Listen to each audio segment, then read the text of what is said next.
What is up? Iron Tamer Dave Whitley here today, helping your Brent press not suck. I want to talk about some things to do with the unloaded side. If we look around on social media, we can see that there are some people who are making good progress with their bent press, and that's awesome. But they also have a very awkward time with the unloaded hand. So if I'm pressing with my right arm, my left arm is just kind of all over the place. Most folks that I see doing this, I believe it's because they haven't given their left hand a job to do to actually help with the lift. So I'm gonna give you two different things that you can do with yours that will actually contribute to the lift rather than just be vestigial, hanging out in space, or actually being counterproductive. One way that the unloaded side can be counterproductive is if we take this palm and put it on the ground when we're in the bent over position. And the reason it's counterproductive is because we have shifted our base of support from being over our feet, and in this bottom position, it's primarily over the foot on the unloaded side. We've moved it from that plane, having 2 points of contact on the ground, to now having 3. 3 is more stable, but 3 requires more energy, effort, attention, and potential for things to go wrong to come from the bent over position to the standing position. So we're actually creating a problem that doesn't need to be there and then having to solve it in order to complete the rep. Why not just eliminate that problem altogether by giving the free hand a job to do? So there are 2 primary positions that I'm going to recommend that anybody use for their bent press with the unloaded side. And you could do other stuff with it, and that's fine, but I encourage everybody to explore these 2 positions first, and I'll tell you why and what purpose they serve as we go along.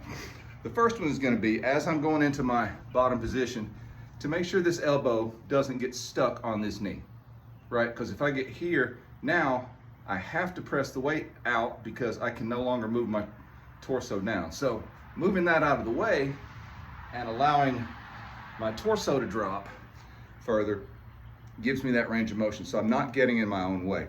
Now what I just did, putting the hand on the chest, that's okay, it's fine. It's not one of the 2 preferred ways though.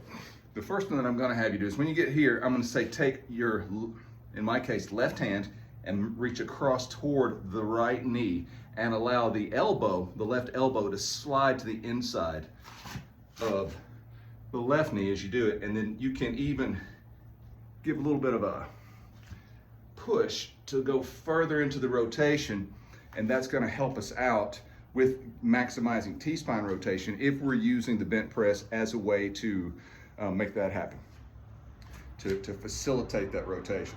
So elbow, you can just slide the hand down and across, and this elbow winds up just outside the knee. The knee kind of winds up in the armpit too.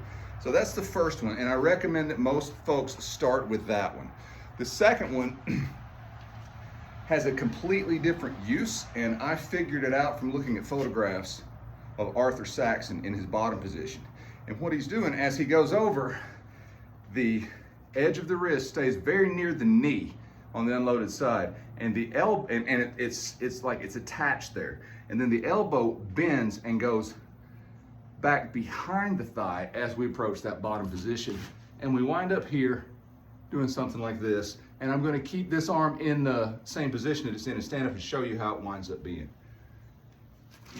It's a lot like the bottom of a push-up or a bench press with a close grip with the forearm making contact with the ribs.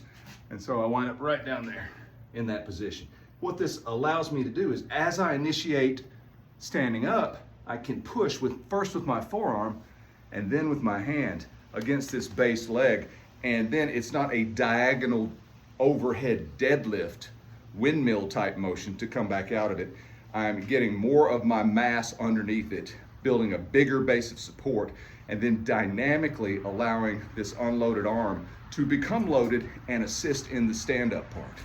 So if I'm here, I push up to here. Now, there's a very famous photo of Arthur Saxon holding this position right here. I'm not sure because there's no video footage of him on exactly how he did it, but the best I can figure is that he pushes up like so, and he probably, if I'm guessing, stopped on purpose in this position, and that's how he was resting, like propped up on his elbow, and did that for the photograph. Side note on that, when we're in this position, Or if we're in this similar position in the elbow part of the get up, we can work on packing the shoulder this way by relaxing everything and letting the shoulder shrug up, and then by packing the shoulder actively into that position. Side note on that one. No charging extra for that, bonus tip. So from here, if I've got myself pressed out and my hand is there, I just come up, put the hand on the knee, and stand the rest of the way up. So that's the two primary ways: reaching across to the opposite knee, elbow slides down the inside of the knee, or folding into the armpit and using it as an assist up.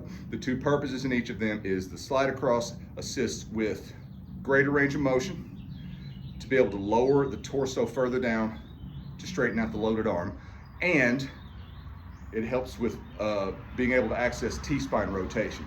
The forearm on the knee pushing up allows us to move a heavier load, because very often the sticking point, or the place that we run into trouble with this, is in that transition from the bent over position to the standing position. I would say that if I'm going to miss a rep, definitely 9 times out of 10, probably a higher percentage than that, I miss it as I'm trying to come up, because I'm not able to get underneath it and I lose position and the weight ditches forward. So play with those two things, understand the intention behind the movement, and it'll start to make sense. And then the arm's just not flailing around looking for something to do. You've got a full body movement where your unloaded arm is actually contributing to the lift.